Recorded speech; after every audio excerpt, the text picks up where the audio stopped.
Welcome to the Phantom Radar Battalion. Locking on today's key events of August 15th, 2024.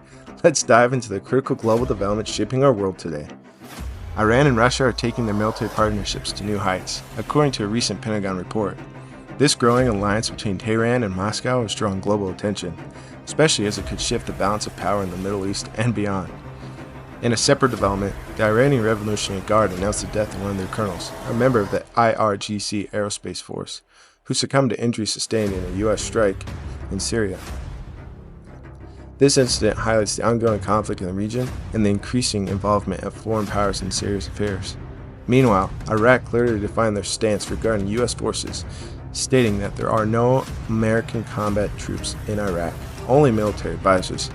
This statement comes amid ongoing concerns about the U.S. military's presence in the Middle East. In Palestine, the conflict in Gaza continues to escalate. Hamas has accused Israel of being the primary obstacle to achieving a ceasefire in the region. The situation remains tense, with Israel's airstrikes targeting areas in the western part of the Al-Shaid refugee camp, west of Gaza City. Heavy gunfire from Israel's forces has also been reported in the southern Gaza Strip. These developments are part of the broader pattern of violence and retaliation, with both sides showing little sign of backing down. The ongoing conflict in Gaza is a key factor in the region's instability, and any potential ceasefire agreement remains precarious.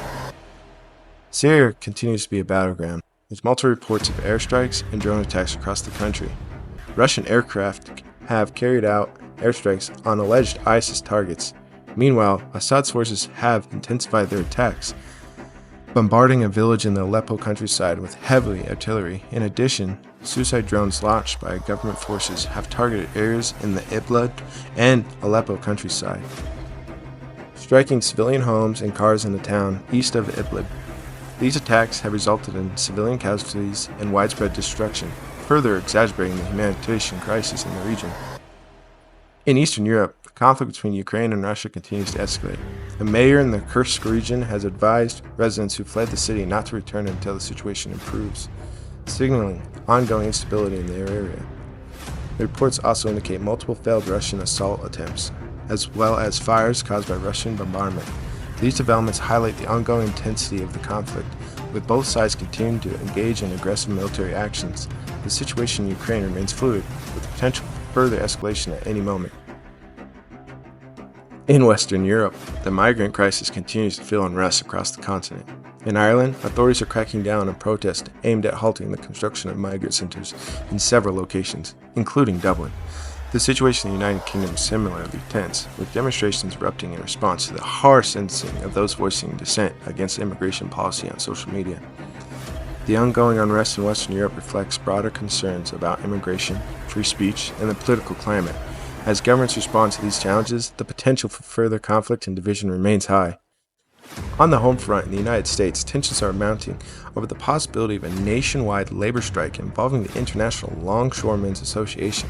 If an agreement isn't reached, strikes could begin at major seaports across the country starting October 1st, leading to significant disruptions in cargo handling, widespread backlogs, and shipping delays.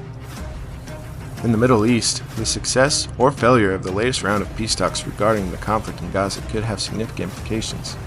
If the talks fail, there are real possibilities that Iran may retaliate against Israel, either directly or through proxy forces. The U.S. State Department and National Security Council have been warning of imminent attacks for weeks, although concrete evidence has yet to surface.